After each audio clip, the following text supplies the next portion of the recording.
Okay, so to start, you're going to click on Pear Deck Home and click on that Pear Deck authorized link and go to sessions. This is actually after you've already pushed something out. You go to the session that's live and then you end the session.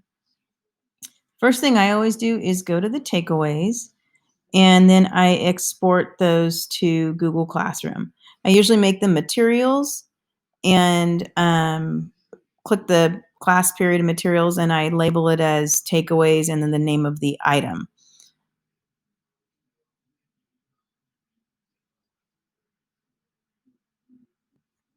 Now the next thing,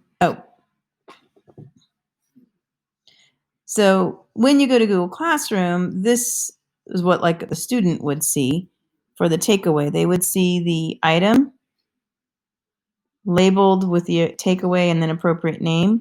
And when they click on that link, that will take them to their takeaway. If the student didn't do the assignment, they don't have a takeaway at all, but you always get a blank copy of a takeaway that you can share with them. And that's the email that the student gets when the takeaway has been created.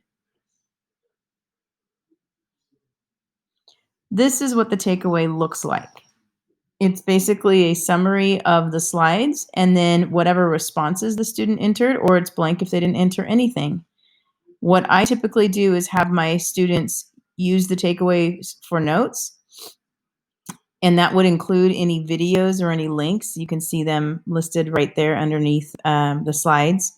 But also, if a student didn't do the assignment or needs to turn it in for late work, they go ahead and fill this out and then submit the entire Google Doc to my late work form. Again, anything that has a link in the actual Pear Deck presentation is posted there. Their responses are posted, and the summary at the top. So a student could use this and do a 5-step process.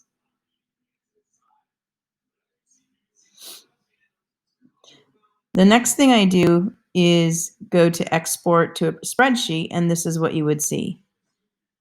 I am showing you what I typically do. I hide the day and time by right-clicking and then hide that column.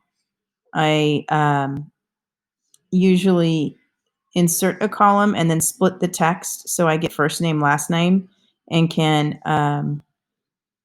sort it by last name. And then there you go. There's my first name, last name. And then I go to the email address and I hide that column. I also include a column and call it my score column. I downsize what I need to, and I go to any slides that were drawing tools and downsize those.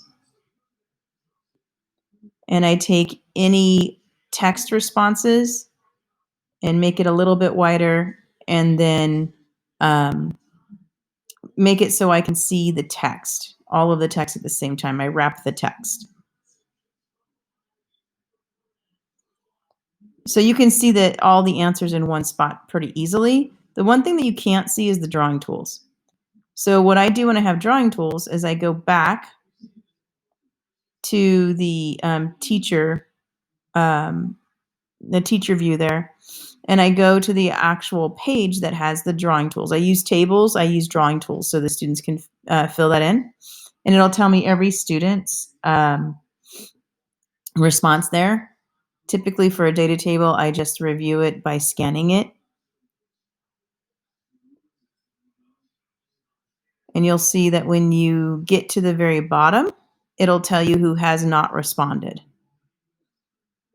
So if they logged in and they did not respond, their name is there. And you can do that for every drawing tool slide that you actually want to check over. If they don't do the drawing tool, for instance, on this one, if they don't do the drawing tool and I'm just interested in who did it and who didn't do it, I can go to the bottom, find a name, go back to the spreadsheet, and of course, after applying a sort tool, so I've sorted it by the last name, I can go to that student And all I do is to go to the second drawing tool and make it a bright yellow. So I know that they left it blank. And that's how I go through and grade it. Anybody that has a blank or anybody that has um, a missing drawing tool, I replace it with the yellow box. And at the end, I just go through and skim the correct answers, count it up, and give it a score.